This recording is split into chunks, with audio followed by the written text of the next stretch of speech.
Hello po, sir. Asan ka, sir? Opo, sir. Pasok ka ng konti, sir. Kung saan papuntang entrance. Ayun, yun. Hi, sir. Kumusta, sir? Iyan po, oo. Para sa ano natin, transaction natin. Ito yung sasakyan natin.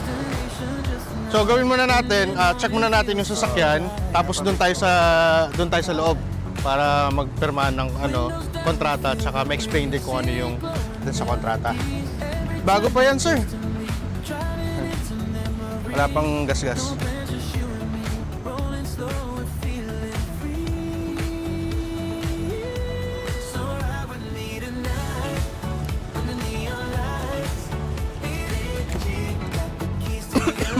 Fuel natin, sir, is nasa 2 bar. Ito po. Diesel po. Pero kung gusto nyo ipa-full tank, sir, pagka-sole, pwede naman. Alugi ba kayo? So yung ano natin, 2 weeks na, 14 days. 11 days. Yung sa pang-11, kaya natin kasi dito sabay na Soli na. March 1. March 1, 11 days na. March 1, April 1. Sige, sir. Bali, ang ano muna natin, 12 days. Bali, 2,400 per day siya nun, sir. 2,400 times po, 12. So, 28,800 po. Tapos may 3,000 tayo na deposit, sir. 2,400. Nagpapadalan nila ako talaga, 30. Wala nang discount yun. Parang siya na lang konti. Kaya nga, 2, 3 Usapan na. times 12. 27, 6. Lugi ako 1, 2. Pwede na yun. Yung blood ko, hindi ka pwede kumontra. Sige, sige, sige. 2, 3. Hello. 27, 6. At yung now yan,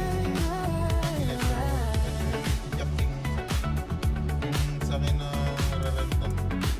Tapos magkaya yung contract. Pabalik na rin ganyan. Bali, yung babayaran natin ngayon, sir, is 30,600.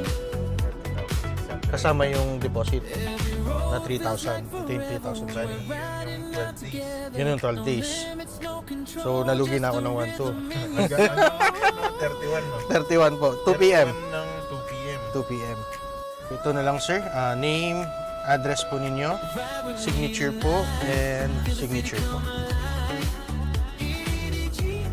Pero dun sa discount, sir, kahit na gasolina na lang, no? Pwede na. Ay, hindi. Signature lang sa ilalim. Check isa to, ah. Ganun. Sir, okay na tayo. Yung payment, Yung 30,600 po. Then, lakas yung ganyan na sir. Pero malaki yung sakit ng ulo, sir. 600. Sir. Tapos ito, sir, included na po yung 3,000 deposit na to, sir, no? And then, just in case na may problema, sir, feel free to message us, sir, or call if may tanong pa po kayo. So, yun lang naman, sir. Paano? Ingat. Salamat, salamat. Message lang kayo kung sakali may problema.